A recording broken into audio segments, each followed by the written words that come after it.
All right, click the links and you will have clicked the links. So, Tolkien Society to feature paper titled Culture Warrior, the Alt-Right Religious Crusades, Appropriation of Tolkien at some university. Tolkien, this is by a feminist, atheist woman who's fixated on Lord of the Rings, probably not because of a deep love of the story, but probably because this is how SJWs work. They find something that other people are enjoying, especially if it's men, and they figure out a way to kind of worm their way into it. And just a comic book store wasn't a very welcoming place for me. Are you sure about that? Yeah, people looked at me. Okay, all right. So it's did any of these stories happen? Well, is it a rare event? A woman walks into a comic book store. Do you think people stared her down, or did they just merely glance at her? I'm sure you've heard those stories from all the idiots in mainstream comics. They tell a story about a comic book store. It's this mythical comic book store where a bunch of guys, stare at her. It's like, probably not. I'm just let's throw the whole story out. Probably none of that happened.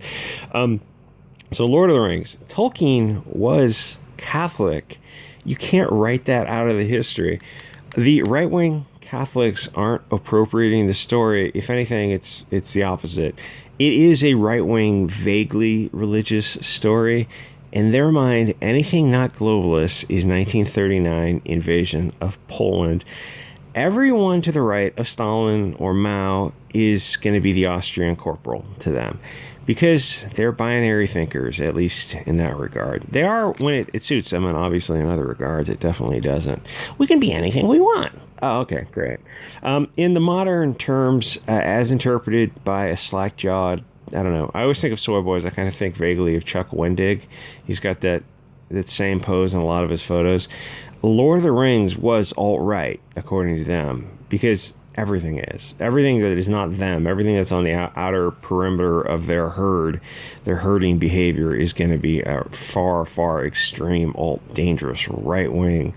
Because they're insane soy boy pussies, or in this case, probably a cat lady, or a busybody just wants to stick her nose into something that other people are enjoying. And it's like, oh, you guys are doing something. Yeah, we've got some club, we're doing something. It's a bunch of guys doing something. Oh, well, you should include us. Be more diverse.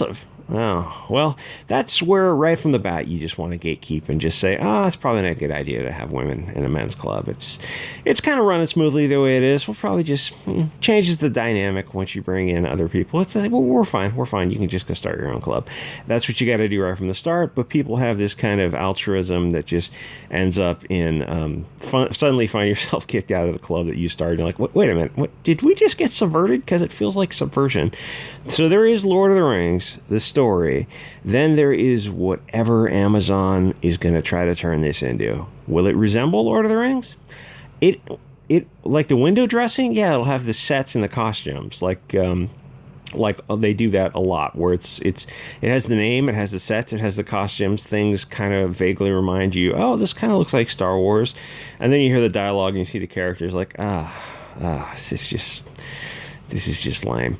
Lord of the Rings was kind of vaguely a masculine, nationalist, basic tale of good versus evil that he freely admitted he kind of borrowed from earlier fantasy stories, but where earlier fantasy stories were fantastic, like really, really, elf and wizards and magic and fairies. It was the earlier fantasy stories that he borrowed from were too fantastic, where his story was just an action adventure with fantastic elements. But it was a classic tale.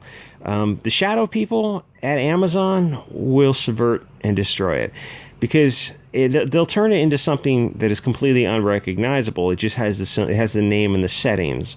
Like, oh, I recognize the Shire, and then you get a little closer and you see, wait a minute, this looks like globalist propaganda, because it is. They did it to the Wheel of Time. If you've watched that, I don't know what network carries that, but that came on the scene. And then it just kind of disappeared when people saw the production photos of, like, this looks like an LA casting call of United Colors of Bennington. It doesn't look like a tribe of people who would ordinarily belong together. They did that in the Stephen King book that was turned into a movie, The Gunslinger, where of course they swapped out the characters, but then they also had a little village where everyone was a different group of people, and it's like, so how did these group of people, you've got clearly, like, I have a Chinese lady and an African dude, and clearly all these different groups of people, and they're in one village, and it kind of takes the reader out of it. You're like, this feels like Hollywood is just going down a checklist. How does a group of all these different people come together? Because eventually, when different tribes come together, they interbreed to form a new tribe. You're saying all these Hollywood movies, we just happen to catch people at the very beginning where they're clearly distinct elements of different tribes of people. But it's like Hollywood repeats that trope, so there goes the willing suspension of disbelief, and it feels like, oh, you just went through a checklist of, okay, Asian, African, Latino, whatever, and it feels that way because that's exactly what Hollywood does, and they keep repeating it. And it's like, we didn't just see one movie in 10 years. We see every movie. We see the same things just repeated over and over again. That was that one scene in a gunslinger. I mean, the whole movie was stupid because of stuff like that. It's like, oh, hey, you got this one story. It's kind of loosely based on Clint Eastwood. Yeah, so what did you do? You got somebody who doesn't resemble Clint Eastwood at all, because why not? Because it's woke.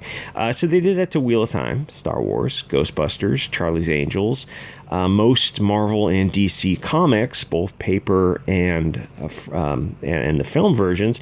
They did it to the latest Terminator and probably a few other movies, that kind of G.I. Joe, I think, and these movies hit the radar and then they just kind of vanish. It's like, oh, hey, we lost another $50 million. Well, those losses eventually add up. So basically, everything cool that you enjoy, if you're male, they will destroy, because they're globalist vermin parasites. They could never create Lord of the Rings. They can only take something, usually a European Christian man, usually an Englishman created, and then change it to serve their Marxist propaganda. Gee, Wheel of Time doesn't quite look familiar. It doesn't remind me of Jordan's books. Oh, you just hate diversity.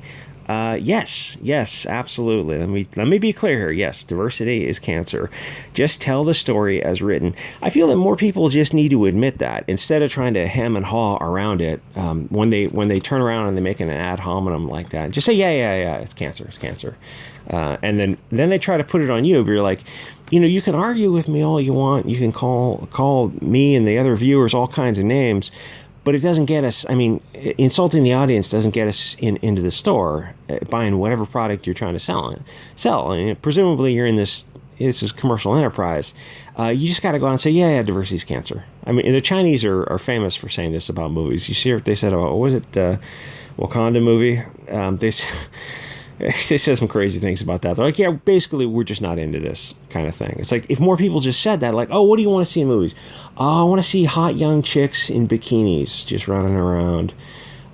That's kind of that should be a focal point of a lot of movies, hot young chicks in bikinis. And Zombiever is a good example of a movie where, if you have a limited budget, make sure you get 3 hot young chicks running around in short shorts and bikinis, and that's kind of half the movie right there. I think people just need to be kind of more honest about what they want, and just say, oh yeah, diversity, cancer, absolute cancer, oh, it's horrible. And then they ad hominem you, and then you go, just do what the artist intended. Lord, just tell the story that Lord of the Rings, as written, was told. It's loosely based on English, or you could say kind of wider European people and the European settings in the story. In the interview, he says, in fact, when he was born in 1892, he said he grew up in, what the Shire, he grew up in his town, his village was modeled, the Shire was modeled on the place he grew up in before, the modern everything got electrical and probably outdoor plumbing, and it's just a basic city. It's like, okay, well, this is what the Shire is going to be. Just honor the original artistic village vision, and continue to tell the story that the artist wanted told. Tolkien's story, Lord of the Rings. They won't do that because telling a good story with only English people in it scares them to death, and they just won't do it. It's a bridge too far for them. And then you go, okay, well, why don't you just write a new, woke, diverse cancer story? Well, because nobody wants to go into something that is openly communist propaganda Even left-wing people are not so on board with it. Because, all these movies that came out and bombed, you look at them and go, so how come women didn't go see these movies? How come left-wing people didn't go see, what is it, Birds of Prey, or all these other movies that were either bombs or softly underperforming? And you go, the men, they're just the men's fault. It's like, yeah, but why didn't the women go see the movie? Because the men didn't drag them to movies, because that's how movies work. Though Elizabeth Banks won't admit it. So fresh intellectual properties don't get written because they won't get funded. And when they do, they bomb or they underperform. And then eventually production companies look at it and goes, this is just not worth doing. Because neither the left or the right side wants to see a woke abortion. The left is like preaching to the choir. They're not on board with it. And the right doesn't want to be lectured to. If they know right from the start that it's going to be left-wing propaganda, and it is. I mean, gee, how well did Cuck work out for you guys? I was like, gee, the movie made $50,000, because it's like just the most horrible people in the world are writing these movies. It's some Epstein in Hollywood. It's just the scum of the earth. These people. It's like, oh, gee, everyone who made the movies on Epstein flight log. It's like, oh, this is Weinstein producing. So these are the people who are the moral authorities. They're lecturing us. This worst Hollywood scum. Yeah. They're taking everything you enjoyed and subverting it and destroying it.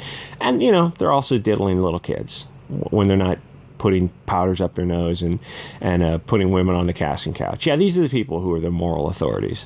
It kind of feels like Hollywood's kind of over. So, I mean, I don't know if you've picked up on that in the past 4 years. Trump derangement syndrome was the first nail in the coffin, and 2020 riots were the second nail. So I don't think you're going to see anything out of Hollywood from here on out. So all those YouTube channels that are, talking about Star Wars, and there's a bunch of them, or Gary Nerdrotic just talking about, I don't know, he talks about Hollywood type stuff. He's a cool dude. But all those channels, like, how do these channels, how do they talk about pop culture when everything's crap? It's like, oh, Doctor Who's coming out. It's like, well, it's going to be crap. Oh, hey, Batwoman's coming out. Supergirl's coming out. All these different shows are coming out. The Flash. It's like, yeah. But there's nothing. It's not like intermittent reward theory where, the chicken gets a reward every so often. It's like, well, everything is going to be propaganda. Everything's going to be swapped out characters and just woke storytelling, and every bad guy is going to be blonde haired and blue eyed out of World War II German central casting. It's like that's every story. So if you're one of those YouTube channels, it's like, oh, it gives them a lot to talk about. Not when it's all bad. Not when everything is bad. And eventually Hollywood's going to eventually run out of money. Eventually. I know the streaming stuff kind of extends the legwork, but eventually, you've got to have something to get people in. Otherwise, they're looking at this and like, yeah, I pay $13 a month for some streaming platform, and I didn't use it last month. Or, the stuff you watch was just, I didn't really think that was worth, altogether it wasn't worth $13. Like, oh, well, you might as well save the $13 and just cancel it. So, I don't know. That's probably going to be a few years in the future, because I think a lot of these companies are sitting on cash reserves. Disney, for sure. I don't know about the other ones. But and if the Amazon did Wheel of Time and Amazon did Lord of the Rings, and they put serious money into them, and they're both going to underperform, well, I think they put like $1 billion into Lord of the Rings. That's got to make its money back. And if it doesn't, it's like, eventually. Oh, eventually they'll give us what we want? I think they'd go out of business first. Or I think they'd get out of the movie business first. I don't see Hollywood turning the corner on this. I don't know what the future holds for Hollywood, but I can't see them walking it back. Anyway, like, comment, subscribe. I'll see you guys on the next episode.